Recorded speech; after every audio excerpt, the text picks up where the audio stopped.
సారా ఈరోజు కేజీ అనే కదా? అవునక్క. వందనాలు సారా. కేజీ జాయిన్ కాలేదు, అందుకని నీకు చేశాను. ఏమన్నా చెప్పిందా? సారా మీట్ లో ఉన్నారక్క. నేను మీట్లో ఉన్నాను. మీరు లేరు, సారా ఉన్నారు. సారా ఉన్నారు. నా మాటలు వినపడతాయి. అందరికీ వందనాలు. నాకు నెట్ కొంచెం అబ్జెక్షన్ గురించి ఉంది. Okay okay.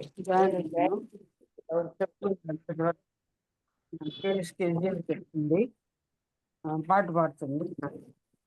ఒక నిమిషంలో పాట మల్లేశ్వరి సిస్టర్, మల్లేశ్వరి కాదు, కేఎస్కేజీ.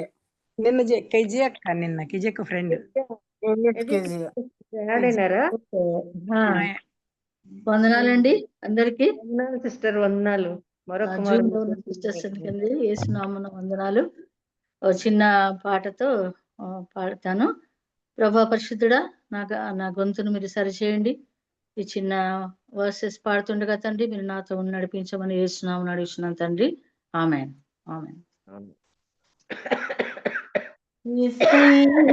కొండపైన ఏకాంతముగా చేరి రూపాంతర అనుభవము పొందా ప్రార్థించు ఓ ప్రియుడా, ప్రార్థించు ఓ ప్రియుడా, ఎత్తైన కొండపైన ఏకాంతముగా చేరి రూపాంతర అనుభవము పొంద ప్రార్థించు ఓ ప్రియుడా, ప్రార్థించు ఓ ప్రియుడా, ఎత్తైన కొండపైన క్రీస్తు యేసు వెంటను కొండపై ఎక్కుమో, క్రీస్తు యేసు వెంటను కొండపై ఎక్కుము, సూర్యుని వలె ప్రకాశించము, వస్త్రము కాంతి వలె, సూర్యుని వలె ప్రకాశింపము, వస్త్రము కాంతి వలె, వస్త్రము కాంతి వలె, ఎత్తైన కొండపైన ఏకాంతముగా చేరి రూపాంతర అనుభవము పొందా ప్రార్థించు ఓ ప్రియుడా, ప్రార్థించు ప్రియుడా, ఎత్తైన కొండపైన పరిశుద్ధ సన్నిధిలో ప్రభువుతో మాట్లాడు,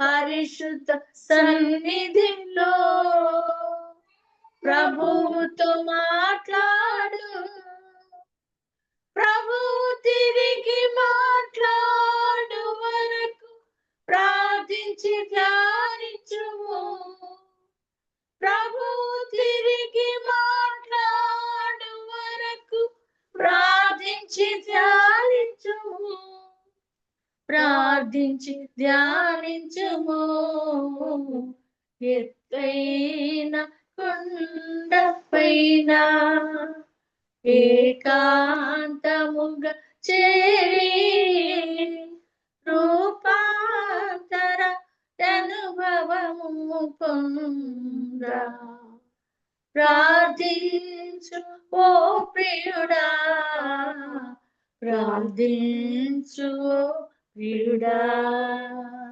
ప్రార్థించు ఓ ప్రియుడా, ప్రార్థించు ఓ ప్రియుడా. వందనాలమ్మా.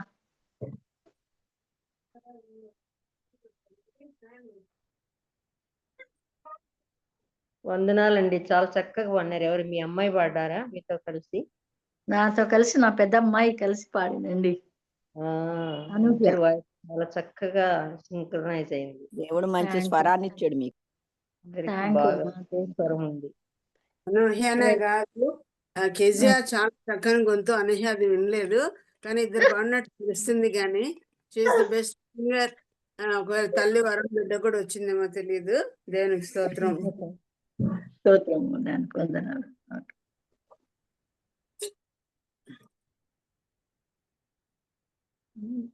చెప్తారా అమృతండి? ఆ? చెప్పాలనా? ఓకే. చక్కటి పాట పాడిన సహోదరి కేజీ ఆల్ఫ్రెడ్ గారికి ప్రత్యేకమైన, వాళ్ళ అమ్మాయికి కూడా ప్రత్యేకమైన వందనాలు. చక్కటి పాట పాడారు. ఈ పాట విన్నాం కానీ బట్ మీ గొంతులో వింటుంటే ఇది చాలా మధురంగా అనిపిస్తోంది పాట. చాలా థ్యాంక్స్. మరి ఇప్పుడు మనము కేజీఆర్ సిస్టర్ మనతో వాక్యాన్ని పంచుకుంటారు. ఈ సమయాన్ని కేజీఆర్ సిస్టర్కి ఇద్దాము. దేవునికి స్తోత్రం. ఈ రోజు కూడా నా వీడియో అంతరాయం కలిగించేటట్టుగా ఉంది, కాబట్టి నేను ఆఫ్ చేసుకున్నాను. ఏదో అంత కదిలినట్టుగా ఉంది, వేరే వస్తుంది, యాక్చువల్గా రావడం లేదు. ఓకే, వీడియో రాకపోయినా పర్వాలేదు. దేవుని వాక్యం అందరికి వినిపిస్తుంది అని నమ్ముతున్నాను. ఓకేనా? వినిపిస్తోంది కదా? వినిపిస్తుంది. వినిపిస్తుందా? దేవుని వాక్యాన్ని వినడానికి ముందుగా మనము క్విజ్ చెప్పుకోవాలి, మర్చిపోయాను. క్విజ్ చూసుకున్నాము. వీడియో వచ్చింది, నాకు వచ్చింది. బాగా ఏందో ఒక రకంగా ఉంది, యాక్చువల్గా అన్నట్టుగా ఉంది. లేదు,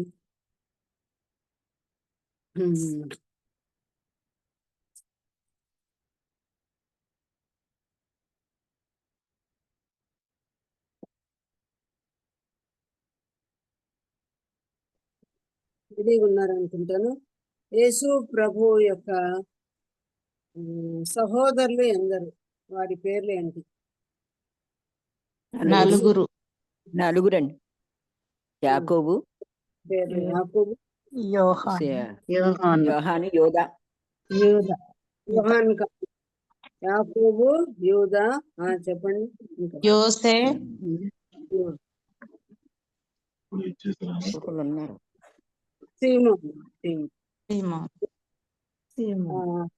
ఆయనకు అక్క చెల్లెలు సహోదరులు ఎంతమంది అన్న? సహోదరులు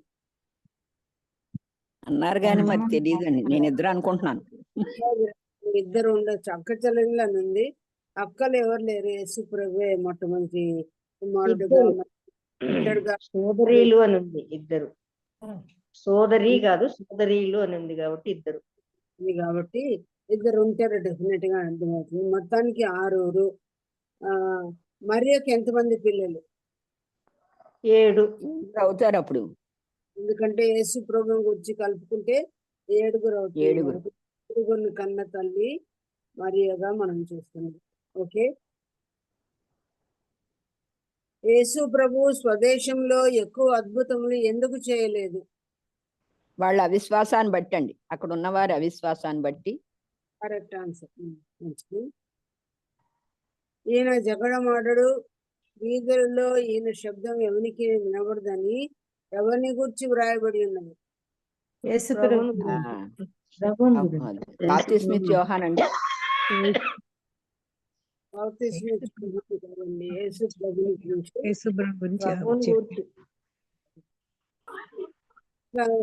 ఈయన జగడమాడంటే మనం జగడమాడవచ్చునా?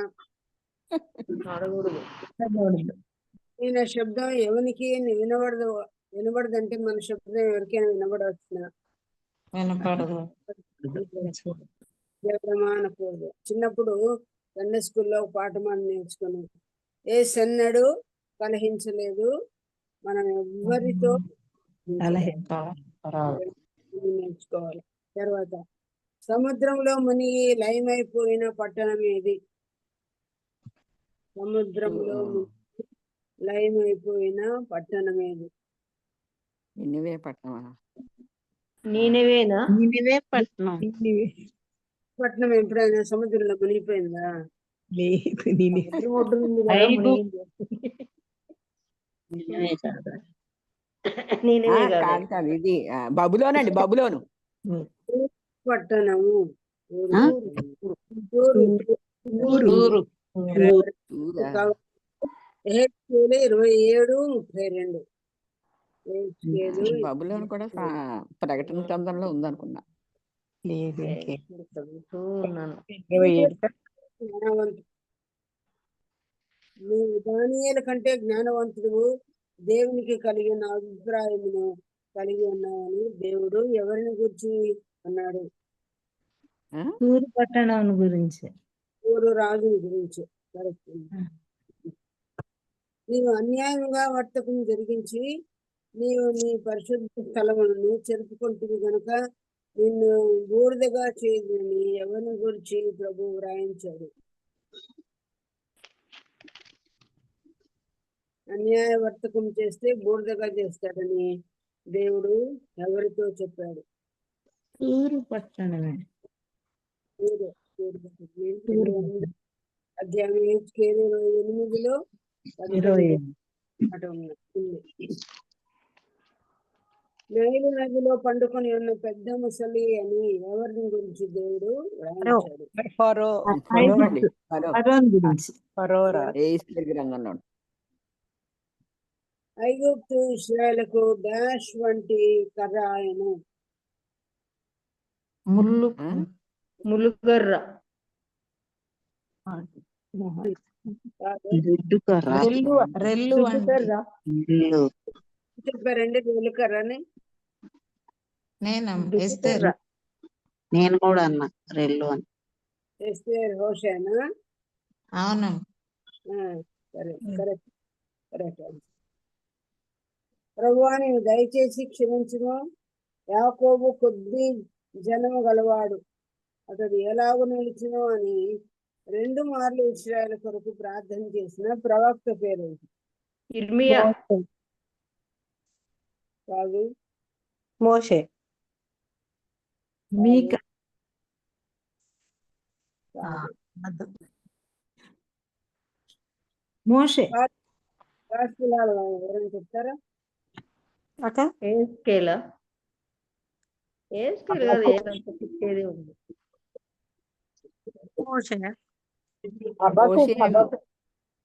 ఓషేయేమో. ఏదో నేను చదివినాను, గుర్తురావడం ఇది.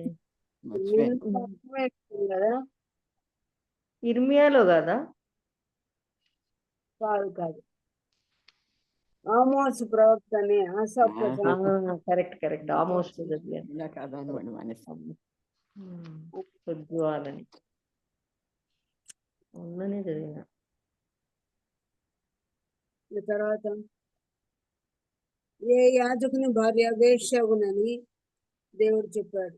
మీ కుమారులు యెరోబాము అండి. యెరోబాము భార్య కాదు. ఇర్మియా కాదు. ఏంటండి కాదు. మారు వేషం వేసుకున్నది యెరోబాము భార్య కదండి. రాజుకుని భార్య. ఏం చెప్పారు అసలు? ఏ యాజకుని భార్య వేశ్య. వేశ్య అతని కుమారుడు. ఓషే. నేను మారు వేషం అన్నట్టు నిచ్చుకున్నాను. ఓషే కదా? మోషే కాదు. ఓషే అంటే చేసుకోమంటాడు. యాజకుడు విరోధంగా ఆమోస్తో మాట్లాడతాడు. అమధ్య భార్య వేశ్యగునని అతని కుమారులు ఖడ్గించారు దేవుడు చెప్పు. ఇది కూడా ఆసాపు చెప్పిన వాక్యం లేదు. భూమి ఎందుకు కంపిస్తుందని దేవుడు ఆమోసు గ్రంథంలో రాయించాడు. భూమి ఎందుకు కంపిస్తుంది? దేవుని మాటకి వినని మెచ్చట. దరిద్రులను వెండికి అమ్మారంట వాళ్ళు. పాదరక్షల కోసం బీదలను కొనుక్కున్నారంట. ఆ తర్వాత చచ్చు అమ్మారంట. అంటే తాళు గింజ. విశ్రాంతి దినం ఎప్పుడు వెళ్ళిపోతుందా అని అనుకున్నారు మీరు. భూమి కంపిస్తుంది అన్నారు. ఏనాడు భూమి కంపిస్తుంది అంటే దాని కారణాలు ఇవన్నీ కూడా జనంలో ఉన్నాయని మనకు అర్థమవుతుంది. ఆ తర్వాత గిద్యోను అను న్యాయాధిపతి పెద్ద కుమారుని పేరేంటి? లేదా ముందు చిన్న కుమారుని పేరేంటో అందరికీ తెలుస్తుంది అనుకుంటాను. చిన్న కుమారుని పేరేంటో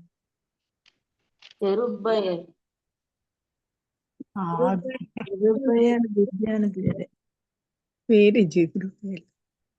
అభిమేలకు వచ్చి ప్రకటన చేస్తుంటే ఈ అబ్బాయి వెళ్ళి దాక్కున్నాడు. యోతాం. యోతాం. అలాగైతే కుమారుని పేరేంటి? జబహును సల్మున్నాను చంపడానికి పెద్దవాడు నేను నీ కత్తి దూసి చంపమంటే పెద్దవాడు చంపలేదు. అదే అధ్యాయంలోనే ఎతేరు యోతాము చిన్నవాడు, ఎతరు పెద్దవాడు. అప్పుడు జబాహు అంటాడేమని, ప్రాయముని బట్టి బలం ఉంటుంది కదా, చిన్నవాడు కాబట్టి అతడు చంపలేడు, నీ కత్తి తీసి నీవే చంపమంటాడని ఆ భాగంలో ఎతేరు అని రాబడింది. ఏ ఇంటి వారికి లేఖనాలలో ఏటేట బలి అర్పించే అలవాటు ఉన్నది బైబిల్లో? ఏటేటా ఏంటి? రోజు కదా ఆయన. ఎలిమేలకు కాదు, దగ్గరకు వచ్చారు కానీ మోసే కాదు కాదు మోసే, అదే యేసుప్రభు వారి తండ్రి యోసేపు. ఎల్కాన్ కరెక్ట్ కదా. ఇంటి వారు కూడా పాత నిబంధన కరెక్ట్. యేసుప్రభు ఇంటి వారు కూడా ఏటేట వెళ్ళేవారు. పాత నిబంధన ఏటేట బలి అర్పించుకు వెళ్ళేవారు. అదే అన్న ఎల్కానా అండి. తోడుకోవడలే కదా అక్క, వాళ్ళే కదా. అయిపోయింది. అన్న ఎల్కానా కదండి. ఆ కుటుంబం మాత్రమే కాదు, ఇంకో కుటుంబం ఇంకో కుటుంబం దావీదు ఇంటి వారు ఏటేట బలి అర్పిస్తారు. ఎక్కడుందమ్మా? సౌలు చంపడానికి ఖడ్గము ఈట వదిలినప్పుడు వాళ్ళ ఫ్రెండ్కి యోనాతాను చెప్తాడు కదా దావీదు, మీ నాన్న ఎక్కడ పోయినా ఎక్కడికి వెళ్ళాడంటే చెప్తాడు. వాళ్ళు పోతారో లేదో కానీ ఈయనైతే చెప్పాడు. అక్కడ ఉంది బలి అర్పించట కద్దు అని ఆ కుటుంబం. అదే భాగంలోనే రాదు. బలి అర్పించడం చెప్పమంటేదో ఆ వాక్యాన్ని ఆధారం చేసుకుని చూస్తున్నాను. ఏటేట బలి అర్పించట కద్దు అనే మాట ఆ భాగంలో ఉంది. మీకు కావాలంటే మొదటి సమయాలు 19:24 సారీ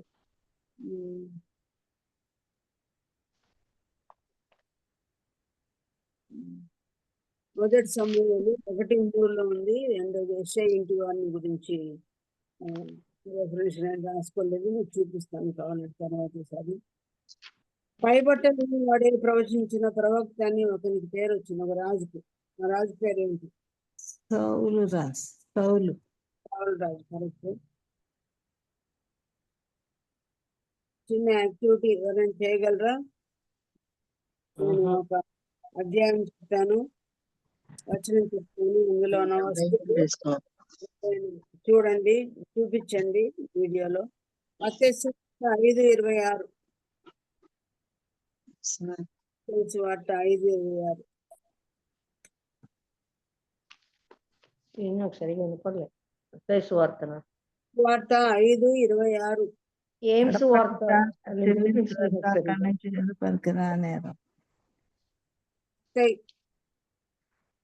మత్తయి కాసు అంటే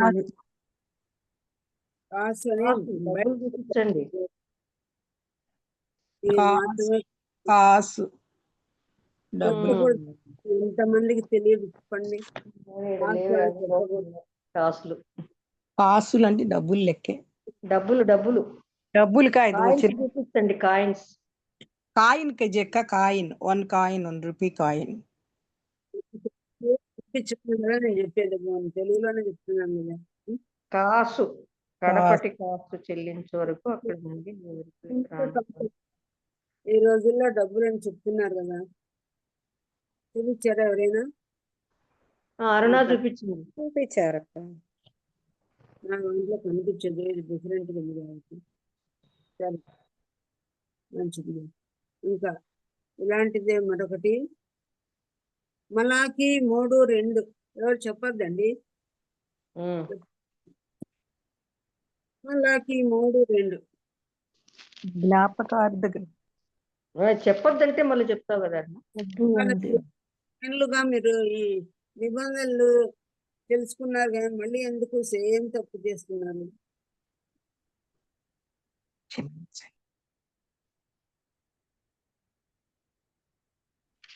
అక్క ఒకసారి చెప్పరా మళ్ళీ ఏ అధ్యాయం?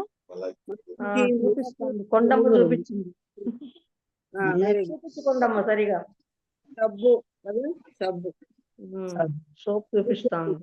అది ఒళ్ళుకేసుకుంటే సోప్ అనుకుంటాను. అది ఏ కాదు సబ్బు అయినా చూపిస్తుంది.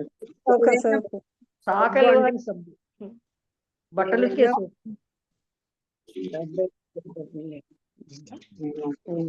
రత్నమ్మ చూపించింది, రత్నమ్మ. మలాకి 4:6.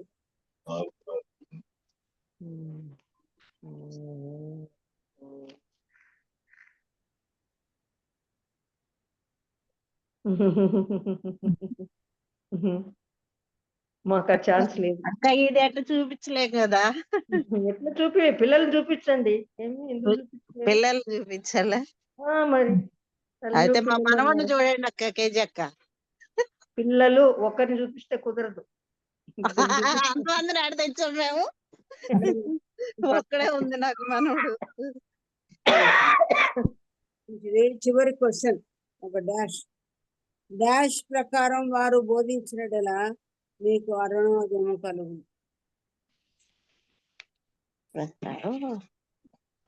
డాష్ ప్రకారం వారు బోధించినట్లా మీకు అరుణోదయం కలుగదు.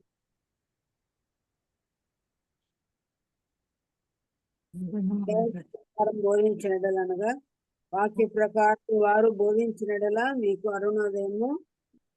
వాక్య ప్రకారం యెషయా గ్రంథం 8:20లో ఆ మాట రాయబడింది.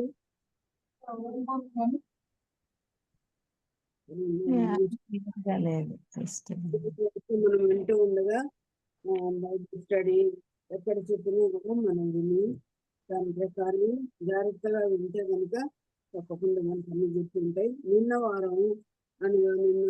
గురువారం అనుకుంటా, లేకపోతే ఆదివారమే కదా అంశాప ప్రసంగం చేసింది.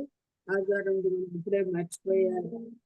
అది అలవాటు అందరికి, నాకు మనకు అందరికీ ఉంది కనుక దేవుని అడుగుతున్నంతగా మంచి జ్ఞాపక శక్తి ట్రై చేయమని, గురువారమైన మనం కూడా చక్కగా వినడానికి కూడా ప్రభుని సహాయం మనం కోరుతున్నాం. ఇప్పుడు ఎప్పుడు మనం వింటున్న రీతిగా ఈ దినాల్లో ఫిబ్రవరి పత్రిక 3వ అధ్యాయంలో కొన్ని వచనాలు మనం ధ్యానం చేద్దాం, ప్రయత్నించేద్దాం. ఫిబ్రవరి పత్రిక 3వ అధ్యాయము 8వ వచనం నుంచి మనం చదువుతున్నాం. 8వ వచనం ఎవరైనా చదువుతారా? 8వ వచనం. నేడు మీరు ఆయన శబ్దము వినిన ఎడల అరణ్యములో శోధన దినమందు కోపం పుట్టించినప్పటి వలె మీ హృదయములను కఠినపరచుకొనకుడి. 2:8. ఇంత గొప్ప రక్షణను మనం నిర్లక్ష్యం చేసిన ఎడల ఎలాగ తప్పించుకుందుము? 2:8. వాని పాదముల క్రింద సమస్తమును ఉంచితివి, నీ చేతి పనుల మీద వానికి అధికారం అనుగ్రహించితివి. వాని పాదముల క్రింద సమస్తము ఉంచితివి. ఆయన సమస్తమును వానికి లోపరిచినప్పుడు వానికి లోపరచకుండా దేనిని విడిచిపెట్టలేదు. ప్రస్తుత మందు మనము సమస్తమును వానికి లోపరచబడుట ఇంకనూ చూడలేదు గాని దేవుని కృప వలన ఆయన ప్రతి మనుషుని కొరకు మరణమును అనుభవించినట్లు దూతల కంటే కొంచెము తక్కువ వాడుగా చేయబడిన యేసు మరణం పొందినందున మహిమ ప్రభావములతో కిరీటము ధరించడానిగా ఆయనను చూచుచున్నాము. చాలా పొడవుగా మనం చదువుకున్నాం. దీనిలో ఉన్న అర్థాన్ని గ్రహించేటట్టుగా నాకు మనందరూ కూడా దేవుడు నాకు జ్ఞానం ఇచ్చేటట్టుగా ప్రార్థనలో జ్ఞాపకం చేస్తున్నాం.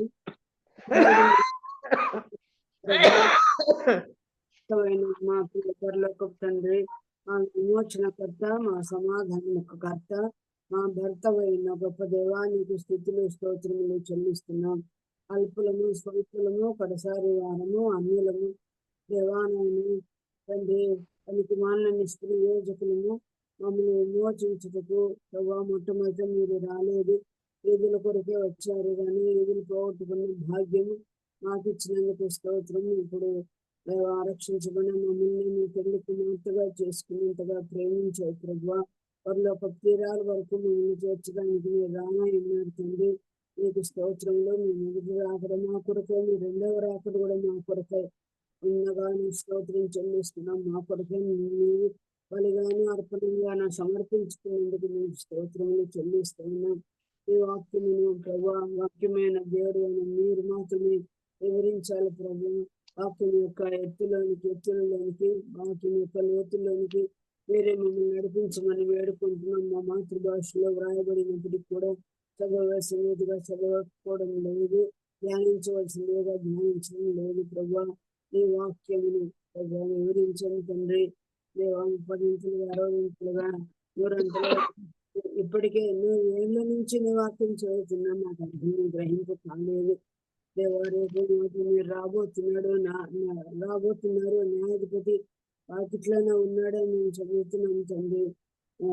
ఎప్పుడు వస్తావో తెలియదు, దొంగ వల్ల వస్తానన్నావు కనుక ఇప్పుడు నూరంతులుగా మేము ఫలించాలంటే ఎంత జాగ్రత్తగా వినాలి, ఎంత జాగ్రత్తగా ప్రభా ధ్యానించుకోవాలి, గ్రహించుకోవాలి ప్రభా.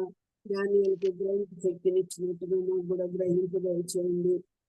మరి వాక్యమును అనుసరించి జీవించి బోధించుటకు కూడా సహాయం చేయమని వేడుకుంటున్నాము ప్రభు. అని సహాయం మేము కోరుచుండగా మాకు నడిపించండి దేవా. వచ్చిన బంధం బట్టి నీకు గ్రహించే హృదయాన్ని మాకు దయచేయమని వాక్యమైన దేవుడా మీ పేరుకి మీ ప్రియ కుమారుని నామమున అడుగుతుండగా సాయం చేయమని యేసు క్రీస్తు నామమున వేడుకుంటున్నాం తండ్రి. ఆమేన్.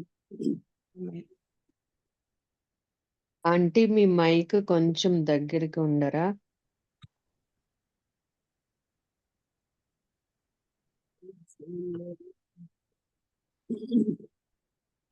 ఇప్పుడు వినిపిస్తుందమ్మా? ఆంటీ ఆంటీ వినబడు క్లియర్.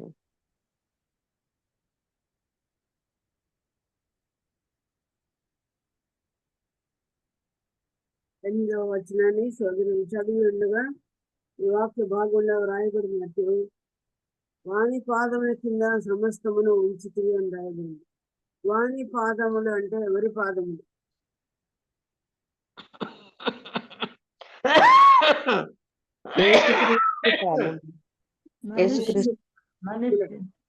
నుండి 7 వరకు మనం చదువుకున్నప్పుడు నీవు నరపుత్రుని జ్ఞాపకం చేసుకుంటూ వాడు ఏపాటి వాడని పోయిన వారం మనం చదువుకున్నాం. ఇప్పుడు మనకు అర్థమై ఉంటుంది. వాడు అంటే అక్కడ యేసు ప్రభు మనవలే నరజన్మ ఎత్తిన వాడు కనుక ఆయన కూడా ఇందులో అర్థం చేసుకోవాలని ఇద్దరిని కూడా అర్థం చేసుకోవాలని రాయబడింది. కానీ ఎవరికి ఈ వాక్యం అప్లై అవుతుందంటే మన పాదముల కింద దేవుడు ఉంచలేదు అనేది మనకు అర్థమవుతుంది. కాబట్టి ఇంకా ఏ నరమానవుడు అంటే మన ప్రభువైన యేసు క్రీస్తు పాదముల కిందే దేవుడు సమస్తము లోపరిచినప్పుడు అన్నమాట మనకు అర్థమవుతుంది. కానీ యేసు ప్రభు పాదముల కింద ఇప్పుడు అన్ని కూడా లోపరచబడ్డాయా? దానిలోనే అర్థం ఉంది చూడండి. ఇది కొంచెం గ్రహింపునకు మనకు కొంచెం కష్టంగా అనిపిస్తుంది. కానీ యేసుక్రీస్తు పాదముల కింద కొన్ని మాత్రమే ఉన్నాయి, కానీ అన్ని ఇప్పుడు ఆయన పాదముల కింద లేవని ఈ వచనమే మనకు చెప్తుంది కదా. ఏమని? ప్రస్తుతమందు 8వ వచనం, ప్రస్తుతమందు మనకు సమస్తమును వానికి లోపరచబోట ఇంకను చూడలేదు. వాడంటే ఇక్కడ రాయబడింది యేసుక్రీస్తు. మనము చూచట్లేదంటే ఏమని? యేసు ప్రభు కింద అన్ని లోపరచబడినట్లుగా చూడలేదు కానీ అని రాయబడింది. నిజమేనా? ఇది మనము ఒప్పుకుంటామా? యేసు ప్రభు పాదముల కింద అన్ని వచ్చాయా చెప్పండి? వచ్చినాయంటారా? ఇంతకుముందు మనం విన్నాం కదా, యేసు ప్రభు పాదముల కింద తండ్రి ఏమన్నాడు? నీ శత్రువులను నేను నీకు పాదపీఠంగా చేయ వరకు నీవు నా కుడి పార్శ్వన కూర్చుండమని చెప్పాడు కదా. గుర్తుందండి? గుర్తుందా? యేసు ప్రభు పాదాల కింద శత్రువులు అంతా వచ్చేసారు. ఇప్పటికే లేదు కదా. యేసు ప్రభు తండ్రి కుడిపార్శ్వం మీద కూర్చున్నాడే గాని ఇంకా ఆయన శత్రువులు ఆయన పాదాల కింద ఇంకా రాలేదు. ఎప్పుడు రెండవ రాకడ ప్రభులో వచ్చిన తర్వాత సంఘమును ఎత్తుకొని పోయిన తర్వాత మరి ఆయన 7 ఏళ్ళు తీర్పు నమ్ముకున్న వారికి తీర్పు తీర్చిన తర్వాత రెండవ అంచెలో వస్తాడే, వచ్చినప్పుడు తన నోట నుంచి వచ్చిన ఖడ్గముతో అందరినీ వధిస్తాడు కదా. 19వ అధ్యాయం 20వ అధ్యాయంలో ప్రకటనలో జరిగిన విషయాలు జరిగిన తర్వాతనే శత్రువులను పాదములకు కిరీటముగా ఆయన తండ్రి అయిన దేవుడు ఆయనకి చేస్తాడు. కాబట్టి కొన్ని మాత్రమే ఇప్పుడు ఆయన పాదముల కింద ఉన్నాయి, ఇంకా అనేక మంది శత్రువులు ఆయన పాదముల కింద రాలేదు. ఎప్పుడు ఆయనకు మహిమా కిరీటం వస్తుంది? మహిమా ప్రభావంతో కిరీటం ఎప్పుడు వస్తుంది? ఈ శత్రువులందరూ ఆయన పాదములకు కిరీటంగా అయిన తరువాతనే. ఎప్పుడండి మనం వింటాం కదా, ప్రతి నాలుక యేసును స్తుతించినప్పుడే, ప్రతి మోకాలు ఆయనకు వంగినప్పుడే ఈ శత్రువులందరూ ఆయన పాదముల కిందికి వస్తారు. అప్పుడే మహిమా ప్రభావములతో కిరీటం ధరించిన వాణిగా మనము చూస్తున్నాం. కానీ భవిష్యత్తులో జరగబోయే వాటిని ముందే వ్రాసి పెట్టాడు దేవుడు. డిస్టెంట్ ఫ్యూచర్ లో ఇది జరుగుతుంది, సమీప భవిష్యత్తులో జరగదు, దూర భవిష్యత్తులో జరుగుతుంది. కానీ దేవుడు తన కుమారునికి వాగ్దానం ఇచ్చేశాడు. ఇది మనం ఇట్లా చూస్తుండగా ప్రియులారా, మన జీవితంలో కూడా దేవుడు అనేకమైన వాగ్దానములు వచ్చాడు. వాటిని మనం ఆల్రెడీ పొందుకున్నాము, కొన్ని పొందుకోలేదు. అవునంటారా కాదంటారా? అన్ని వాగ్దానం నెరవేర్చబడ్డాయా మనకు? ఎవరు చెప్పట్లేదు? మీరు మాట్లాడొద్దాను. అన్ని వాగ్దానములు ఎప్పుడు మాట్లాడుతున్నానో అప్పుడు మాట్లాడన్నాను. ఎప్పుడు మనకు కొన్ని వాగ్దానం దేవుడు నెరవేర్చలేదు, ఇంకా ఉన్నాయి. ప్రభా ఎప్పుడు నెరవేరుస్తావు, ఇంకా నెరవేర్చలేదే అని అంటున్నాడు. కానీ కొన్ని వాగ్దానం నెరవేర్చబడడం లేదు. కారణం ఏంటి? నెరవేర్చబడకపోయినా ఆయన సెలవిచ్చిన వాగ్దానం బట్టి మనం దేవుని స్తుతింపబద్ధులమై ఉన్నాం. కొన్ని వాగ్దానం నెరవేర్చబడలేదు, అట్లని దేవుడు వాటిని మర్చిపోతాడా? కాదు. దేవుని వాక్యము 2వ పేతురు పత్రిక తీద్దాము. ఇప్పుడు 2వ పేతురు పత్రికలో దేవుడు తన వాగ్దానం గురించి ఆలస్యం చేస్తున్నాడా అని అనిపిస్తుంది. 3వ అధ్యాయము 9వ వచనం చూడండి అమ్మా. 3వ అధ్యాయం 9వ వచనం ఎవరైనా చదువుతారా? కొందరు ఆలస్యమని ఎంచుకొనున్నట్లు ప్రభు తన వాగ్దానమును గూర్చి ఆలస్యం చేయువాడు కాడు గాని ఎవడునూ నశింపవలనని హెచ్చరింపక అందరూ మారు మనస్సు పొందవలనని కోరుచు మీ ఎడల దీర్ఘశాంతము గలవాడై ఉన్నాడు. ఏమంట? ఎందుకు దేవుడు తన వాగ్దానం విషయం ఆలస్యం చేయలేదు? ఆలస్యం చేయవాడు కాడు. ఎందుకు ఆలస్యం చేయలేదు? ఎందుకు మరి దేవుడు కార్యం ఇంకా మన పట్ల, తన కుమారుడైన యేసు పట్లనే వాగ్దానం ఇంకా నెరవేర్చలేదు. దూర భవిష్యత్తులో జరుగుతుంది. కానీ అంతవరకు దేవుడు ఏం చేస్తాడంట? ఇక్కడే రాయబడిన చూడండి. అందరూ మారు మనసు పొందవలనని కోరుచు మీ ఎడల దీర్ఘశాంతము గలవాడై ఉన్నాడు అని రాయబడింది.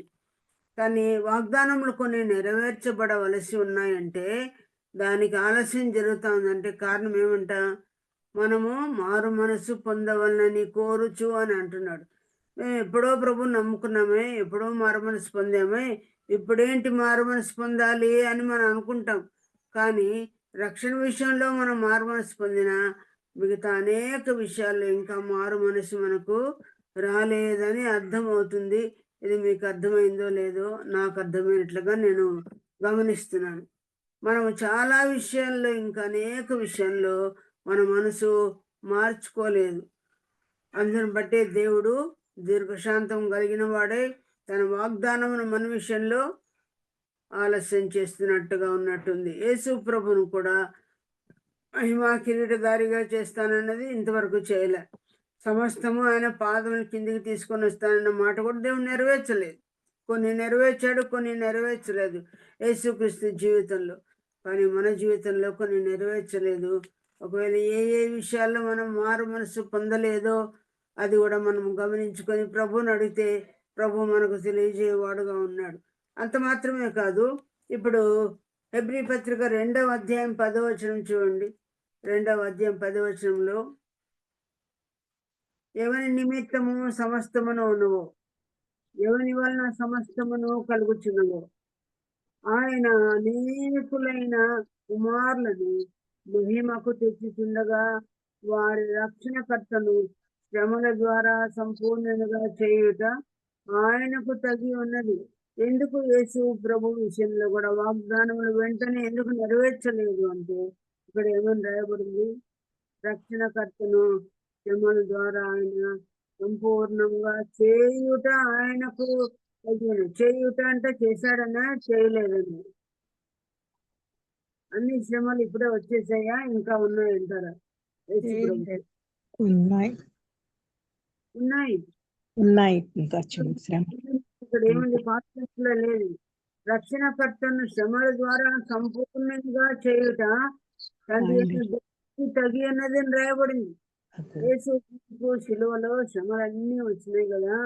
పాపాన్ని జయించాడు, పాతాళాన్ని జయించాడు, శత్రువుని జయించాడు, ముద్రను జయించాడు, సమాధి గోటిని జయించాడు, సమాధిని మరణమాని ముళ్ళెక్కడ, మరణమాని విజయం అక్కడ అన్ని చేశాడు. పరలోకాన్ని కూడా వెళ్ళాడే అని అనుకుంటున్నాం. శ్రమలు అయిపోయాయా అంటే ఈ వాక్యం ఏం చెప్తుంది? శ్రమల ద్వారా ఇంకా ఆయన సంపూర్ణంగా చేయుట తండ్రి అయిన దేవునికి తగి ఉన్నదేను. ఈనాటికి యేసుప్రభు శ్రమలు ఉన్నాయంటారా లేదంటారా? నేటికి వధింపబడినట్టున్నాడు. వధింపబడిన గుర్రె పిల్లలాగే ఉన్నాడు. కాదు, ఈ లోకంలో కూడా శ్రమలు ఉన్నాయి. మతోన్మాదులందరూ ఏం చెప్తున్నారు?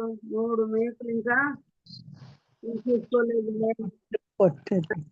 మతోన్మాదులు నమ్మని వారు కూడా ఆయన్ని ఎంతమంది నీచంగా నిందించలేదు.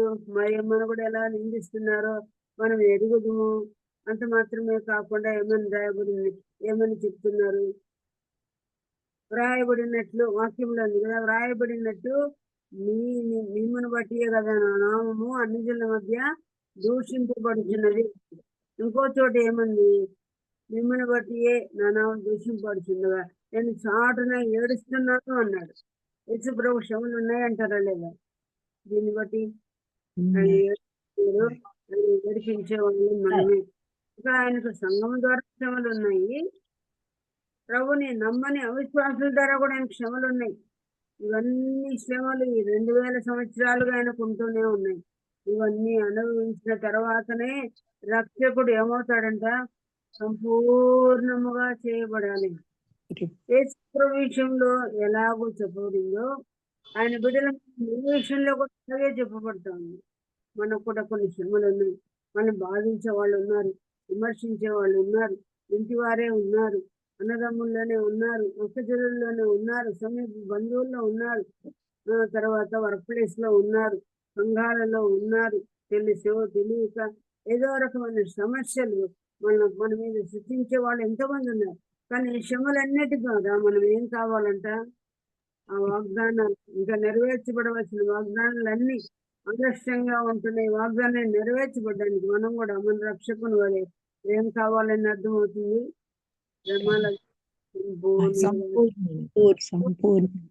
వాగ్దానములు మన జీవితంలో నెరవేర్చాయని సత్యాన్ని మనం నేర్చుకుంటున్నాం. నేను కూడా ఎన్నడూ వినలేదు, నేను ధ్యానిస్తుండగా దేవుని దగ్గర నేను నేర్చుకున్న విషయాలు ఏదో చెప్తున్నాను. నా మట్టుకే చూసుకున్నాను. నా యొక్క కాలు యొక్క ఆపరేషన్ కోసం ఎంత ప్రార్థన చేసుకున్నాను నేను. ఎందుకు ఇలా జరిగింది? ఇంతమందికి నాకంటే చిన్నవారు ఎంతో మంది చేస్తున్నారు మన సమయంలో. ఎందుకు ప్రభు ఎంత ప్రార్థన చేసినా నేను అడిగించగలిగినది, ఎందుకు ఇది ఫెయిల్ అయిపోయిందని నాకు కూడా ఎప్పుడు అనిపిస్తుంది. కానీ ఇది ఎప్పుడు ప్రతిరోజు ప్రతి క్షణం ఉండనే ఉంటుంది, నిద్రలో కూడా ఉంటుంది నాకు అనిపిస్తుంది. కానీ అనుకున్నప్పుడు కొన్నిసార్లు అనిపిస్తుంది, ఈ శ్రమ ద్వారా దేవుడు నన్ను సంపూర్ణురాలుగా చేయాలనుకున్నాడేమో. డాక్టర్లు మేము చక్కగా చేశాము అంటున్నారు, ఏ తప్పు జరగలేదు అంటున్నారు. అది గాడ్ నోస్ అనుకోండి. కానీ కొన్ని మనకు ప్రార్థన చేసినారు. నా కోసం మీరు ఇంతమంది చేస్తున్నారు, మరి ఎందుకని మీరు కాలేదు, ఎందుకు ఈ నొప్పి పోలేదు అంటే శ్రమల ద్వారా మనల్ని సంపూర్ణంగా చేయడానికి కొన్ని అలవ చేశాడు, కొన్ని ఇబ్బందులు మనకు అలాగే పెట్టాడు. కారణం ఏంటంటే ఆయన తన వాగ్దానం బట్టి ఆలస్యం చేసేవాడు కాదు, కానీ మనం ఇంకా సంపూర్ణులు అవ్వాలని, శ్రమలలో సంపూర్ణులు కావాలని, ఇంకా మరి ఆయన డిస్టెంట్ ఫ్యూచర్ లో చేయబడే వాటి విషయంలో దేవుడు దీర్ఘశాంతం వహించిన వాడుగా మనకు ఈ వాక్య భాగంలో చెప్తుంది. మరి మీరు కూడా మీకు మీ జీవితంలో ఏ వాగ్దానం ఇంకా దేవుడు నెరవేర్చలేదో వాటి విషయం దేవుని మీ పట్ల దేవుని ఉద్దేశం అంటే దేవుని అడగండి. కొన్ని శ్రమల ద్వారా మనకు సంపూర్ణత కోసమే మన మేలును బట్టి మనల్ని శిక్షించి గద్దించువాడుగా ఉన్నాడు. ఎందుకంటే శ్రమలు మనకు మహిమకరములని దేవుని వాక్యంలో రాయబడింది కనుక ఆ శ్రమల ద్వారా మనం సంపూర్ణులుగా చేసేవాడుగా ఉన్నాడని మనం అర్థం చేసుకుంటున్నాం. ఇదే 10వ వచనంలో మరొక సంగతిని కూడా మనం గ్రహించగలము. చూడండి ఏమని రాయబడిందో అక్కడ 10వ వచనం మధ్య భాగంలో ఉంది, అది గమనించండి. ఎవరి నిమిత్తం సమస్తము ఉన్నవో, ఎవరి వలన సమస్తమును కలుగుతున్నవో ఆయన అనేకులైన కుమారులను మహిమకు తెచ్చుచుండగా అనే మాట ఇక్కడ రాయబడింది. ఇది ఇంతవరకు మనం ధ్యానం చేయలేదు. అనేకులైన తన కుమారులను ఆయన ఏమి చేస్తున్నాడంటండి, మహిమకు తెచ్చుకున్నాడని రాయబడింది.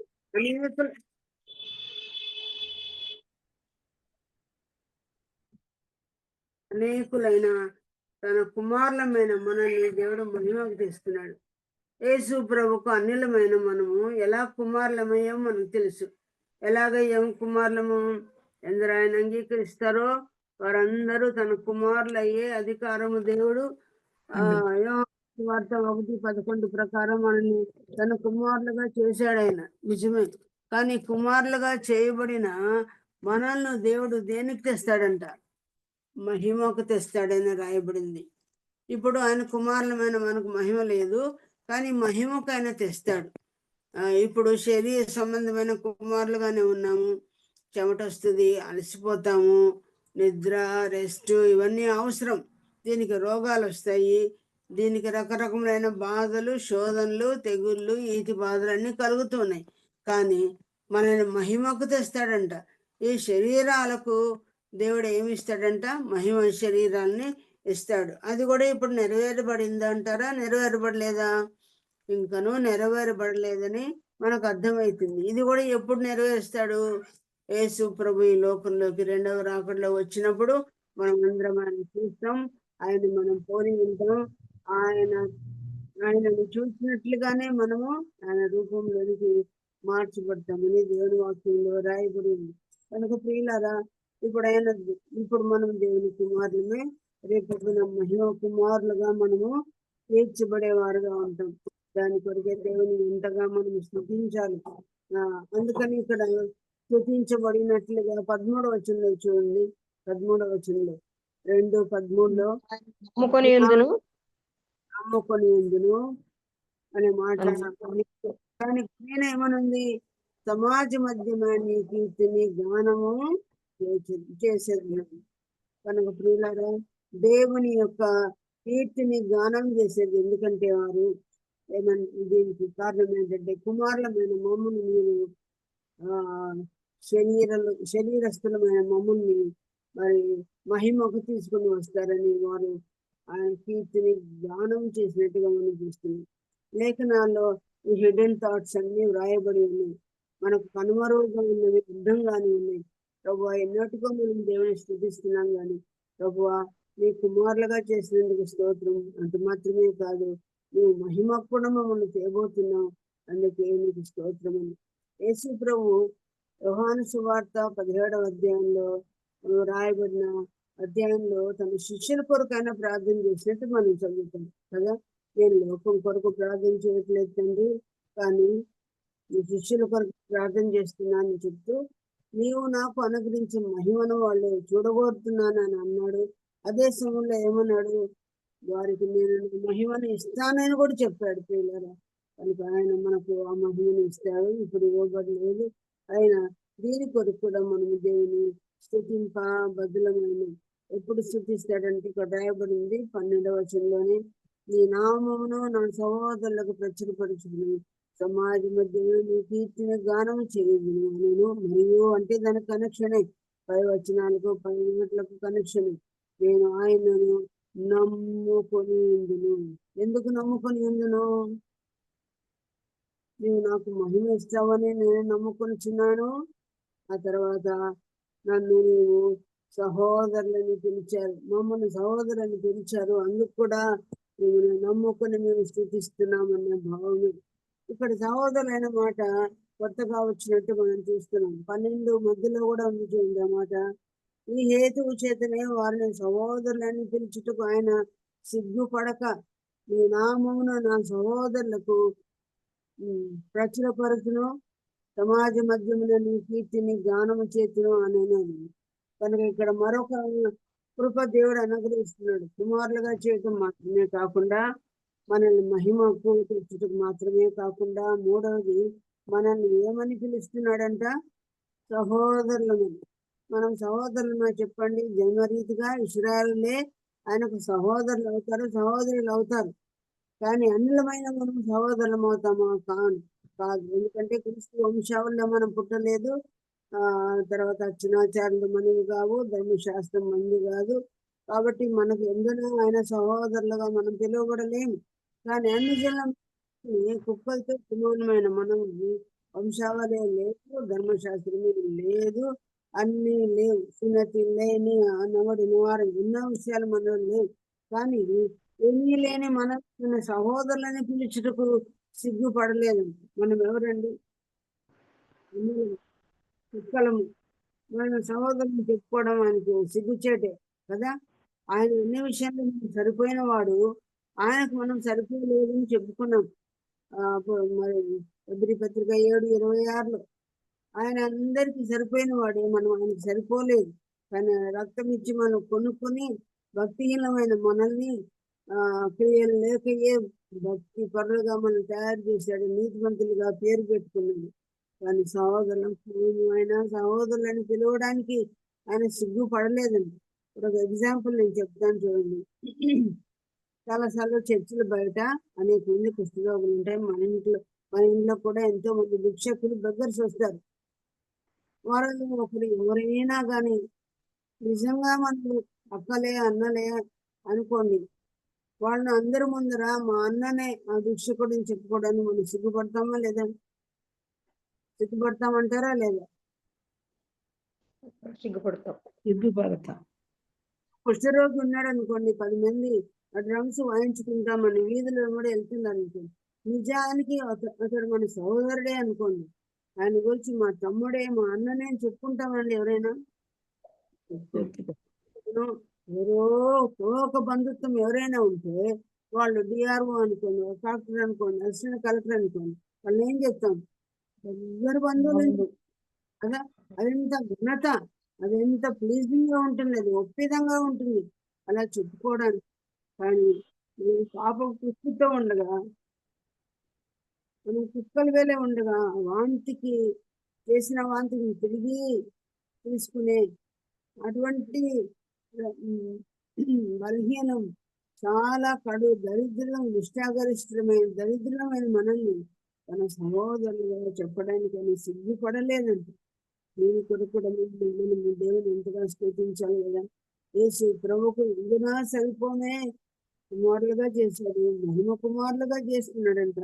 నేను నా బ్రదర్స్, నేను నా సిస్టర్, నా సిస్టర్ అని చెప్పుకోవడానికి సిగ్గుపడలేదు. ఎన్ని పాపాలు చేశాను మనం. ఆకాశం అంతా ఎత్తుగా పాపం చేసిన, అసంఖ్యాకమైన పాపం చేశాను, వాటిని క్షమించాడు. నా ప్రభుని నమ్ముకున్న తర్వాత కూడా ఎన్నోసార్లు ఆయన దుఃఖ పెట్టాము, లెక్కలేని మార్లు పడిపోతుంది అని పాడుకుంటున్నాము. ఆయన ప్రభు మనల్ని క్షమించి ఎంత ప్రేమ చూపిస్తున్నాడు. మనం ఆయన అక్కలమని చెప్పుకున్నాడు. ఒకరు వచ్చి యేసు ప్రభు బోధిస్తూ ఉండగా, ఇదిగో నీ తల్లియు నీ సహోదరులు వచ్చారంటే ప్రభు ఏమన్నాడు? శిష్యుల వైపు చూసి, ఎవరున్నా తల్లి, నా తండ్రి చిత్త ప్రకారం చేసే మీరే కదా నా అక్క చెల్లెళ్ళు, తల్లి అన్నాడు దేవుడు.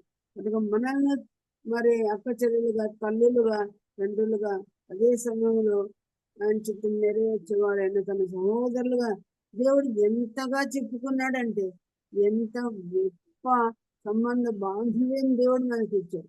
సహోదరులు అనగా సహ ఉదరులు అనగా ఒకే తల్లి గర్భం నుంచి వచ్చిన వారుగా చెప్పుకుంటున్నారు. యూదులు కదా, ఒకే తల్లి గర్భంలో వచ్చారు వాళ్ళు. కానీ మనకు లేని అభాగ్యం ఇచ్చిన అంటే, అందుకని ఇక్కడ రాయబడింది ఏమని, ఈ నామం ఉన్న సహోదరులకు ప్రచురపరచును సమాజం చేస్తున్నాడు. తన సహోదరులని మనం చెప్పుకున్నందుకు సమాజ మధ్యమ మనం కూడా ఆయన కీర్తిని గానం చేయాలి. నేను ఆయన్ని నమ్ముకుంటున్నాను. ఏమిట్లో నమ్ముకోవాలి? ఈ వాగ్దానం నెరవేర్చాడు. ఇక ముందుకు జరగబోయే వాగ్దానం కూడా దేవుడు నెరవేరుస్తాడని మనం ఆయన నమ్ముకుని ఈ విశ్వాసం మనలో ఉందా పిల్లరా? గత విషయముల కొరకే విశ్వాసం ఉంచామేమో, ఇంకా డిస్టెంట్ ఫ్యూచర్ లో జరగబోయే ఆ యొక్క వాగ్దానంలో కూడా నెరవేరుస్తాడని నమ్ముకున్నామా? ఆలస్యం ఏ కొద్ది డౌట్ వస్తుంది. ఆలస్యం ఏ కొద్ది సాతాను మన చెవుల్లో ఊదుతా ఉంటాడు. ఇది నిజమా? ఈ వాగ్దానం చెప్పాడే, ఇది నిజమా? ఎన్నేం లేదు, రాకడ సమీపండి, నువ్వేమో అర్జెంట్ ప్రాబ్లం లో ఉన్నావు, ఇంకా దేవుడు నెరవేర్చలేదే, నెరవేర్స్తాడంటావా? అన్నిట్లో ఏది తినకూడదని చెప్పాడా అని అన్నాడు. మూలం చెవుల్లో వదిలినట్టుగా మనకు కూడా వదులుతూ ఉన్నాడా? బయటికి మాత్రం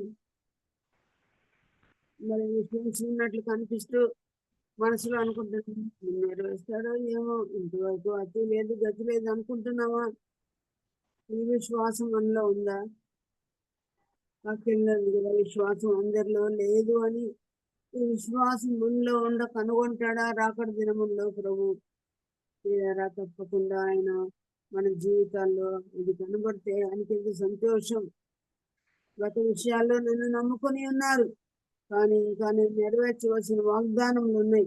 వాటిని కూడా నా పిల్లలు నమ్ముతున్నారు. ఆ విశ్వాసం వారిలో ఉంది అని దేవుడు నెరవేర్చడానికి ఇంకా సంసిద్ధపడతాడా? ఆయన ఒకవేళ దర్శనపు అవుతాడా? నెరవేర్చాలని ఆతురపడతాడా? అలాంటి విశ్వాసం మనలో ఉందా? మనకు జ్ఞాపకం చేసుకుంటే మంచిదని నా మటుకు నేను నేర్చుకున్నాను కాబట్టి మీకు ఆ విషయం మరి తెలియజేస్తున్నాను.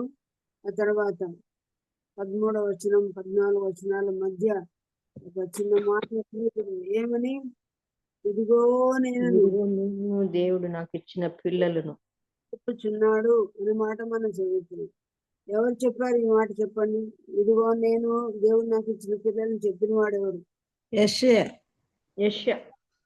యెషయా చెప్పాడు. కానీ ఇప్పుడు ఏ కనెక్షన్ లో, ఎవరి కనెక్షన్ లో రాయబడింది? యేసు ప్రభు కూడా చెప్పినాడు. కరెక్ట్. ఇక్కడ యెషయా గ్రంథంలో యెషయా చెప్పాడు. అదే వాక్యమే ఇక్కడ రాయబడినట్టుంది. ఎప్పుడైనా గీత పెట్టి ఇదిగో నేను అన్నాడంటే అది ఆ రెఫరెన్స్ ఎక్కడో ఉందన్నమాట పాత నిబంధనలో. అది గుర్తు. కాబట్టి ఐకన్ పెట్టి ఇదిగో నేను దేవుడు నాకు ఇచ్చిన పిల్లలు అని చెప్పుచున్నాడు. ఎక్కడ చెప్పాడు? ఇప్పుడు ఆల్రెడీ సోదరి చెప్పినట్టు యెషయా గ్రంథం 8వ అధ్యాయం 18వ వచనంలో యెషయా ద్వారా చెప్పించాడు. యెషయా జీవితంలో నెరవేర్చబడింది. అదే సమయంలో దేవుడు ఏ పిల్లలను కూడా చెప్తున్నాడు. యేసుక్రీస్తు ఏ పిల్లలను కూడా చెప్తున్నాడు. పిల్లలు అంటే ఎవరు ఇక్కడ? రక్షించబడిన వారంతా, మనం రక్షించబడిన మనం. కనుక దేవుడు మన గురించి చెప్తున్నాడు ఏమని, ఇదిగో నేను దేవుడు నాకు ఇచ్చిన పిల్లలు. దేవుడు ఇచ్చాడు, నేను ద్వారానే పిల్లలు కలిగారా చెప్పండి? ఎవరైనా ఎందరు ఆయనను అంగీకరించిన వారందరికీ ఆయన పిల్లలకు అధికారం అనుగ్రహించి. తండ్రి కూడా తండ్రిని ఆయన కనపరుస్తున్నాడు కదా. తండ్రి కుమారుని కనపరిస్తే కుమారుడు మళ్ళీ ఏం చేస్తున్నాడు? ప్రతిసారి దేవుడిని కనపరుస్తున్నాడు. నేను నా రక్తం ఇచ్చి కొనుక్కున్నాను, నా పిల్లలు అనడం లేదు, కానీ తండ్రికి ఆ ఘనతను ఆపాదిస్తున్నాడు. కనుక ఎవరైనా మనం నేర్చుకున్నా, ఎవరైనా మనకు మనల్ని పొగడినా కూడా మన సమస్త ఘనత మనదేమీ లేదు అసలు. యేసు ప్రభు అయినా రక్తం ఇచ్చి కొన్ని సంపాదించుకున్నాడు. ఆయన ఎఫర్ట్స్ ఎన్నో ఉన్నాయి, ఆయన చేసిన కార్యాలు ఎన్నో ఉన్నాయి. ఆయన దేవుడు దైవాంశంలో ఆయన కూడా సమానుడే గనుక ఆ మాట అనకపోయినా కానీ తప్పు లేదేమో. కానీ నీవు నేను ఏమైనా చేయగలుగుతున్నావు. ఆ మంచి కార్యానికి దేవుడు మనం వాడుకున్నట్టు కారణం సమస్త ఘనత ఎవరిది? ప్రభుకే ఆ మహిమను మనం ఆపాదించవలసిన వారమైన కనుక మనందరినీ చూసి దేవుడు ఏం చెప్తున్నాడు? ఇదిగో నేను దేవుడు నాకు ఇచ్చిన పిల్లలు అని చెప్తున్నట్టుగా మనం చూస్తున్నాం. చూడారా, ఈ మాట ఆల్రెడీ యెషయా గ్రంథంలో కూడా ఉందని చెప్తున్నాం కాబట్టి అక్కడికి మనం వెళ్దాము.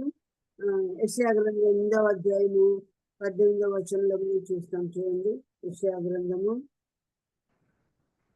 8వ అధ్యాయము 18వ వచనం.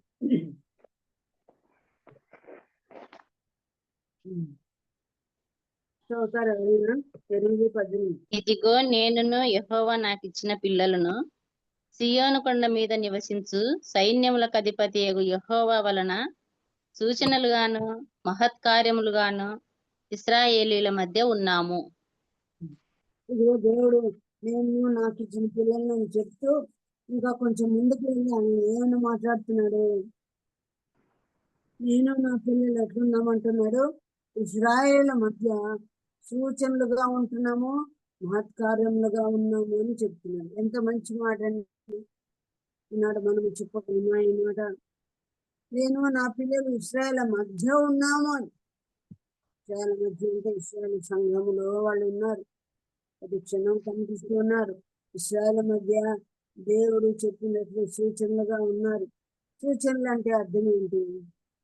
దేవుడు ఏదో నేర్పించాలనుకుంటున్నారు ఇశ్రాయేలుకి. అది ఆయన ఎట్లా చేయమంటే అలా చేస్తున్నారు, ఎలా ఉండమంటే ఉంటున్నారు. హెచ్కేలు ఎలా ఉన్నాడు? నువ్వు ఇర్మియాను పెళ్లి చేసుకోవద్దంటే పెళ్లి చేసుకోండి, పిల్లలు కనొద్దంటే అట్లాగే ఉన్నారు. యేసు ప్రభు వాడుకునే పాత్రలుగా ఉన్నారు.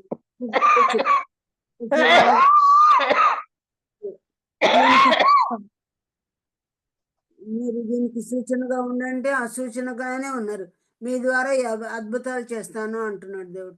అలాగే ఉంటున్నాడు. రేకు తెచ్చుకోమంటే హెచ్కేల్ రేకు తెచ్చుకుంటున్నాడు. నీవు ఒక పక్కనే ఇన్ని రోజులు పండుకో, ఇంకో పక్కన ఇన్ని రోజులు పండుకుంటే అట్లాగే చేస్తున్నాడు. దినమునకు ఒక్కసారే నువ్వు అప్పం తినాలి అంటే ఒక్క అప్పం మాత్రమే తిని ఊరుకుంటున్నాడు.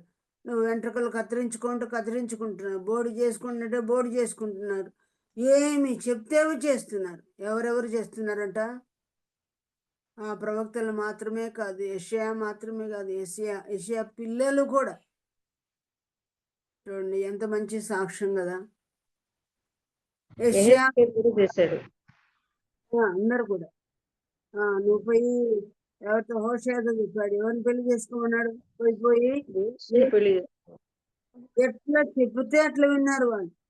అసలు అయ్యో వద్దు ప్రభా, ఇప్పుడు నేను అలా ఇంట్లో పెట్టుకోలేదంటే దాని బదులుగా నీకు గోమలం అన్నాడు. ఎంత కష్టం అండి, గోమలంగానే మనకి ఏమైనా అలవాట? ఎట్లా అట్లా ఒక గర్భం వచ్చిన ఆమెను పెళ్లి చేసుకోమంటే యోసేపు కూడా ఏం చేశాడు? విడనాడాలని ఉద్దేశించాడు, కానీ దేవుడు చెప్పాడని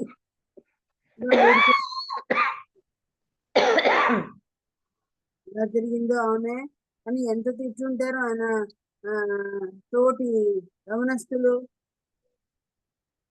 అలాగే ఆమెను కూడా మరి కూడా ఎన్ని నీలాప నిందలు వచ్చాయి. కనుక వారు మాత్రమే కాదు, వారి పిల్లలు కూడా మహత్కార్యాలుగా, అద్భుత కార్యాలుగా, సూచక్రియల కొరకు దేవుని చేత వాడబడినట్లుగా మనం చూస్తున్నాం. ఇక్కడ ఈ సూచక క్రియలు చేసే వాళ్ళుగా మాత్రమే కాకుండా ఇప్పుడు జకర్యా గ్రంథం 3వ అధ్యాయంలో కూడా ఇదే మాట కనిపిస్తుంది. చూడండి, జకర్యా గ్రంథం 3వ అధ్యాయం 8వ వచనం. ఇది కూడా చదువుతారమ్మా ఎవరైనా? 3:8.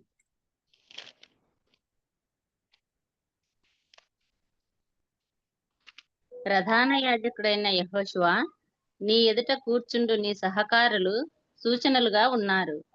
నీవును వారును నా మాట ఆలకింపవలెను. ఏదనగా చిగురు అను నా సేవకుని నేను రప్పింపబోచున్నాను. ఇక్కడ ఏమని? ఇది జకర్యా గ్రంథంలో దేవుడు యెహోషువతో మాట్లాడు. యెహోషువ అంటే ఆ నూను కుమారుడని యెహోషువ కాదు. ఏ యెహోషువ అంట? ప్రధాన యాజకుడైన యెహోషువ. ఈయన డిఫరెంట్, ఆయన డిఫరెంట్. కాబట్టి ఇక్కడ యెహోషువకు వచ్చిన సాక్ష్యం ఏంటంట? నీవును నీ సహకారులు, నీ ఫ్రెండ్స్ కానీ, నీ కౌన్సిలర్స్ కానీ, నీ సమీపస్తులు ఎవరితోనే ఎక్కువగా ఉంటావో నీ సహచరులు వీళ్ళందరూ కూడా ఎట్లా ఉన్నారంట? నాకు సూచనలుగా మీరు ఉన్నారని చెప్తున్నాడు. దీని గురించి మనం ఏం చెప్తుంటే, ఈయన మాత్రమే కాదు, ఈయన పిల్లలు మాత్రమే కాదు అంటే ఇది యెషయా గ్రంథంలో ఆయన ఆయన ఆయన పిల్లలు అని రాయబడింది. ఇక్కడ ఏమి రాయబడింది? జకర్యాలో యెహోషువ విషయంలో నీవు నీ సహకారులు, నీ ఫ్రెండ్స్, నీ యొక్క సొంత వారు, నీతో కూడా ఉన్నవారు ఎట్లా ఉన్నారంట? సహకారులుగా ఉన్నారంట. మన ఫ్రెండ్స్ ఎట్లున్నారు? ఎవరి ఫ్రెండ్షిప్ లో మనం ఉన్నాము? మన చుట్టూ ఉన్నవారు దేవునికి సూచనలుగా ఉన్నారా, సూచనలుగా ఉపయోగిస్తున్నారా? అలాగే యెహోషువ గ్రంథంలో కూడా 24వ అధ్యాయంలో మనం చూస్తాం కదండి. యెహోషువ అంటాడు, నేను నీ ఇంటి వారిను ఏమన్నాడు? యెహోవాను ఏమో నేను నా పిల్లలు అన్నాడు. ఈ యొక్క ప్రధాన యాజకుడైన యెహోషువ ఏమన్నాడు? నేను నా సహకారులు. కానీ అసలు యెహోషువ నూనె కుమారుడైన యెహోషువ ఏమంటున్నాడు? నేను యెహోవాను సేవిస్తున్నాను. ప్రియులారా, మనం మాత్రమే కాదు, మన పిల్లలు మాత్రమే కాదు, మన ఇంటి వారందరూ. ఇంటి వారంటే ఎవరెవరు ఉంటారండి? భార్య, పిల్లలు కదా. ఇంటి వారంటే అత్త, మామలు కదా, ఆడపడుచులు ఉంటారు, మరుదులు ఉంటారు, సొంత బంధువులు ఉంటారు. వీళ్ళందరూ ఒకటే ఇంట్లో ఉంటారు. వాళ్ళందరితో కూడా ఆయన ఏమంటారు? దేవుని సేవిస్తాడండి. నేను మాత్రమే సేవించవచ్చు కదా. చాలా మంది ఇళ్ళలో అట్లాగే ఉన్నారా ఈనాడు? మన ఇళ్ళలో పిల్లలు రారు, పిల్లలు ఉంటే ఇంటి వారు అంతకు వాళ్ళు పిలువబడ్డారులే, మేము పిలువబడలేదు, మేము సామాన్యంగానే ఉంటాం, వాళ్ళు స్పెషల్ గా ఉంటారులే అని అనుకుంటున్నాం. కానీ ఈనాడు మన ఇంటి వారు ఎలా ఉన్నారు? మన ఫ్రెండ్స్ ఎలా ఉన్నారు? వారు కూడా దేవుని నమ్ముకున్న వారేనా? ఇలా చెప్పాలంటే ఇవన్నీ చాలా కష్టతరంగా అనిపిస్తుంది. వీళ్ళు నమ్మితే మరి తల్లిదండ్రులు నమ్మరు, తల్లిదండ్రులు నమ్మితే పిల్లలు నమ్మని పరిస్థితుల్లో వీరు మనకెంత మాదిరిగా ఉంటున్నారు కదా. ఇంకా కొన్నేళ్ళ దగ్గరికి పోతే కొన్నేళ్ళు ఎలాంటి వాడంట? తన ఇంటి వారందరితో కూడా భయభక్తులు వాడుగా మనం భక్తులు గలవాడు. ఈ పిల్లలకు ఉండదు కదా. ఇంటి వారు అందరూ అంటే చాలా మంది ఉంటారు, ఒకళ్ళు ఉమ్మడి కుటుంబం ఏమో తెలియదు.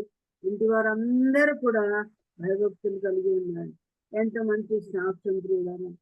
అంత మాత్రమే కాదు, మహత్కార్యములుగా ఉంటామని ఆయన చెప్పగలుగుతున్నాం. మన ప్రభువు మన విషయమే అలాగే చెప్పగలడా? నా పిల్లలు, నా సహోదరులు, వారిని నేను మహిమకు తెస్తాను, నేను నా పిల్లలే అంటాడా? నా పిల్లల యొక్క ఇంటి వారందరూ అంటాడా? నా పిల్లల యొక్క ఫ్రెండ్స్ అందరూ అంటాడా? నా పిల్లల యొక్క ఇంకేమీ చెప్పుకోవాలి, డిస్టెంట్ రిలేటివ్స్ అంటారా? నా పిల్లల యొక్క గ్రామంలోని వారందరూ అంటారా? ఎలాంటి నేర్చుకోలకు మనము ఆస్కారముగా ఉన్నాము. ఇది మనకు పాఠముగా ఉంటుందని నేను నమ్ముతున్నాను.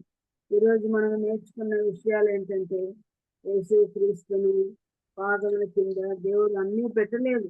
వాగ్దానం ఏమో చేసినాడు, నా కుడిపార్శ్వమున కూర్చుండు. ఎంతవరకు కూర్చోవాలి? కుడిపార్శ్వమున ఎంతవరకు కూర్చోవాలి? ఇప్పుడు విన్నాం కదా మనము, పాదం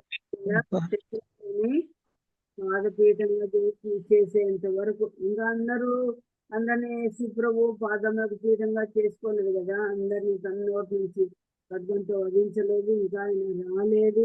ఆయన డిస్టెంట్ ఫ్యూచర్ లో ఉన్న వాగ్దానములు ఉన్నాయి. కానీ ఎన్ని ఏళ్ళుగా ఆ వాగ్దానమును నమ్ముకొని ఉన్నాడు యేసు ప్రభు తన తండ్రి విషయంలో. ఇప్పుడు ఎన్ని ఏళ్ళు అయిందండి? 2025 వేచి ఉన్నాడు. అమ్మా మనం వేచి ఉంటాము. 25 సంవత్సరాలు షారా అబ్రాహం వేసుకుంటారంటే అమ్మో మనతో దాన్ని ఏమి అనిపిస్తుంది. కొంతకాలమే ఏండొచ్చు కానీ ఇంకా ఆయన నమ్ముకుని ఉన్నామని మనం చెప్పగలము. ప్రభావంతో చేయటం ఇస్తానని 2000 సంవత్సరాల క్రితమే చెప్పాడు, మరి ఈనాటికి ఇవ్వలేదు. ఆయన వేచి ఉన్నాడు తండ్రి. అన్ని ఆయన పాదాల కింద ఇంకా ఆయన సమకూర్చి తీసుకొని రాలేదు. యేసు ప్రభువుకే నెరవేర్చబడని వాగ్దానాలు ఉన్నాయి ప్రియులారా. సొంత కుమారునికి ఇంకా నెరవేర్చవలసింది. నీవు కూడా నెరవేర్చబడవలసిన విషయంలో నమ్ముతున్నామండి. నమ్ముకుని ఉన్నానని 2వ అధ్యాయంలో మనం చదివాం 12వ వచనంలో. ఇంకా నువ్వు నమ్ముకుని ఉన్నామా? ఇంకా నువ్వు వేచి ఉన్నామా? మన విశ్వాసాన్ని దిగప్ చేసుకున్నామా, వదిలేసుకున్నామా? ఇష్టం లేదేమోలే అనుకుంటున్నాం. వాక్యం తెలియనప్పుడు ఇట్లే అనుకుంటున్నాం. ఇప్పుడు వాక్యం తెలిసింది. ఆయన తన వాగ్దానం నిజమా ఆలస్యమ చేయవాడు కాడు కానీ అందరూ అంతటా ఏం చేయాలంట? మారు పొందవాలి. అనేక విషయాల్లో మారు మనసు ఇంకా మారలేదేమో. నేను ఎందుకు మారాలి? ముందు వారు మారాలి. వాళ్ళు మారితే నేను మారుతాను అంటామా? ముందు మారాలని దేవుడు ఇష్టపడుతున్నాడు. అందుకే సమస్యలు జటిలమవుతున్నాయేమో. ప్రభువా నన్ను మార్చినాయన, నన్ను మార్చినాయన. వాళ్ళు మార్పు ఎంతో అవసరం. నా మార్పు ఉంటే వారిలో కూడా మార్పు ఉంటుందని ముందు నేను మారాలే అనుకునే విషయాన్ని మనం నేర్చుకుంటున్నాం. ప్రభువా అనేక విషయాల్లో నేనంతా కరెక్ట్ అని అనుకుంటున్నాను, నేను కరెక్ట్ కాను ప్రభువా. నీ వాక్యం అనే అర్థంలో నేను చూసుకున్నప్పుడు నా లోపల ఎన్నో కనిపిస్తున్నాయి. ఆయన ముఖ రూపంలో మన పాపాలు ఏవి కనిపిస్తాయంటే, ఎటువంటి పాపాలు కనిపిస్తాయంటండి? రహస్య పాపాలు. రహస్య పాపాలు కనిపిస్తాయంట. యోగు అన్నాడు, ఆయనకు అర్థం కాలేదేమో. యోగు అంటున్నాడు, నా అతిక్రమం అడుగుతున్నారు. మనం ఎప్పుడైనా అడిగామా? వాళ్ళది కనిపిస్తుంది, వీళ్ళది కనిపిస్తుంది. మనలో ఉన్న దూరాలు అస్సలే మనకు కనిపించవు. అడుగుదాం ప్రభుని. ప్రభు రాకడ చాలా సమీపంగా ఉంది. నా దోషాలు చూపించయ్యా, నా అతిక్రమాలు ఎన్నో చూపించయ్యా, నా యథార్థహీనత చూపించయ్యా, నా పై భక్తి ఏంటో నాకు చూపించయ్యా, వ్యత్యాసం యథార్థత నాకు చూపించయ్యా. నీ ఉన్నట్టుగా నేను కనబడాలంటే ఆ పరిస్థితులలో లేదు. మనసే నాలో లేదు. యేసు కలిగిన ఈ మనసు మీరు కలిగి ఉండమన్నాడు. నువ్వు వచ్చినప్పుడు నన్ను చూస్తావు. పెళ్లి కుమార్తెను నువ్వు చూసినట్టుగా చూస్తాడు. మన హృదయంలో ఈ లోపము లేని సౌందర్యం ఆయన కనుగొనేటట్టుగా ఇలా రైవాక్యం అనే అర్థంలో ప్రభా నేను అట్లా ఉన్నాను. అంత మాత్రమే కాదు, శ్రమల ద్వారా తన కుమారుని ఆయన సంపూర్ణునిగా చేస్తున్నాడు. ఈనాటికి ఇంకా ಕೆಲವು శ్రమలు అసలు దారుణమైనవి అనుభవించాడు, కానీ ఇంకా ఆయన శ్రమపరచబడుతూనే ఉన్నాడు. ఇంకా ఆయన దూషింపబడుతూనే ఉన్నాడు. ఇంకా ఆయన హేళనకు ఆస్పదంగానే ఉన్నాడు. ఇంకా ఆయన కన్నీరు కారుస్తున్నాడు. ఎన్నిసార్లు మనం కూడా ఆయనకి ఆనందం కల్పించట్లేదు. కుమారుడా నిన్ను బట్టి నాకు ఆనందంగా కలగనిమ్ము అంటున్నాడు. మనం చేసే ప్రతిదీ, మన ప్రవర్తన అంతా, మన మాటలు అంటే దుఃఖదాయకంగా ఉన్నాయి. మన మాటలు ఆయన వింటున్నాడంట. యెహోవా ఆ మాట వినను కోపం వచ్చింది. వెంటనే మేఘం దిగి ఆయన వచ్చినట్టుగా చూస్తున్నాం. మిరియాం విషయంలో మనకు ప్రియులారా కొన్ని లోపాలు మనకు కనిపిస్తూ ఉండగా ఆయన శ్రమలు పాలు చేస్తున్నాడు తండ్రి మనల్ని బట్టి. ఆయన ఎంతో ఓర్చుకుంటే ఇదిగో నా రక్తాన్ని చూసి తండ్రి పెద్ద మనిషి మనకు విజ్ఞాపన చేస్తున్నాడు. ఆయన మనకు మనలో కనిపిస్తూ ఉండగా ప్రభు నన్ను శ్రమల ద్వారా సంపూర్ణంగా చేయడానికి ఇష్టమైందేమో ప్రభు. నా మొరలు ఇంకా నీవు ఆలకించలేదేమో అని అనుకుంటున్నాను. కొన్నిసార్లు కృంగదల కూడా నాకు వస్తా ఉంది. ప్రభువా తప్పకుండా నెరవేరుస్తావు. అబద్ధం ఆడ నేరని దేవుడు కదా. దావీదుతో అబద్ధం ఆడ నేరని అన్నావు, నాతో కూడా నువ్వు అబద్ధం ఆడలేదు. పక్షపాతం లేని దేవుడు అయ్యా, నీకు స్తోత్రం. ఇంకా ఏ విషయం లేని సంపూర్ణ రాలిగా నేను లేను.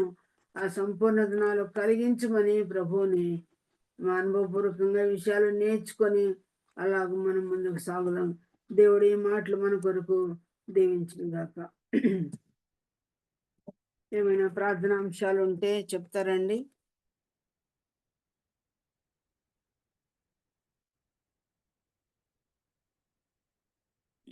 సోదరి రీటా యొక్క భూస్థాపన జరిగిపోయి ఉంటుంది. మనకు జూమ్ లింక్ పెట్టాడు కానీ కొంత మటుకు కనిపించింది నాకు. ఆ తర్వాత మరి వేరే నంబర్ ఇచ్చారు, కోడ్ నంబర్ వేరే ఇచ్చారు, దాన్ని పెడితే కూడా రాలేదు. మరి మీరు ఎవరైనా చూసారండి ఆమె భూస్థాపన పూర్తి వరకు? ఇంట్లో ఉన్నప్పుడు మాత్రమే నేను చూశాను, తర్వాత చూడలేదు. సోదరి మంచి సాక్ష్యాన్ని విడిచి వెళ్ళిపోయారు. కుటుంబం ఎంతో దుఃఖంలో ఉంటుంది. వారి కొరకు మనం ప్రార్థన చేద్దాం. విజయ శాంతమూర్తి వాళ్ళ కుటుంబం కొరకు కూడా మనం ప్రార్థన చేద్దాం. ఇంకెవరైనా ప్రార్థన అంశాలు ఉంటే చెప్తే వాటిని కూడా మనం జ్ఞాపకం చేసుకుందాం.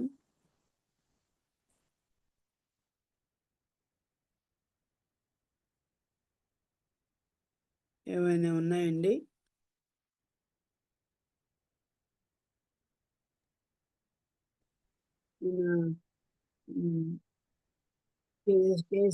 మా ఫ్రెండ్ చెప్పింది కదా, తన ప్రార్థన అంశాలు కూడా గుర్తు పెట్టుకోండి. రెండో కుమార్తె యొక్క సంతాన ప్రాప్తి కోసం దేవుడు నుంచి వార్త వినపరచులాగున ప్రార్థన జ్ఞాపకం చేసుకోండి. కూడా సోదరికున్న అనారోగ్యం మిమ్మల్ని వివరించింది. ఆ విషయంలో కూడా దేవుడు సంపూర్ణ స్వస్థత దేవుడు ఆ బిడ్డకి ఇచ్చినట్టుగా ప్రార్థనలో జ్ఞాపకం చేసుకోమని మనవి చేస్తున్నాం. మన మధ్య ఉన్న సోదరి కమల కంచర్ల ప్రార్థనలో మనం నడిపిస్తారు. కమల, ఉన్నావా కమల? కొండమనక మా తమ్ముడి వారికి చెయ్యి నొప్పి తగ్గలేదు, అట్లే ఉంది. ప్రార్థనలో వెతుకుతా. ఏమైనా ఆపరేషన్ అయిందమ్మా? అయినది, ఆపరేషన్ అయింది. దీని పేరు చెప్తారా? పేరా పుష్పవతి. పుష్పవతి ఉంటాను రక్షణ కోసం కానీ. పుష్పవతి రక్షణ కోసం. అలాగే చెయ్యి బాగాలేదా కూడా స్వస్థత ఇంకా సంపూర్ణం కలగలేదు. మన శరీర కోసం ఇలా ప్రార్థన చేయాలని మనం చేస్తున్నాం. కమల లేవా నాయనా? లేదు. ఉన్నాను ఆంటీ. జూన్ లో జాయిన్ అయిన ప్రతి ఒక్కరికి ప్రభు అయిన యేసుక్రీస్తు నామంలో వందనాలు తెలియజేస్తా ఉన్నాను. ప్రార్థన చేసుకు.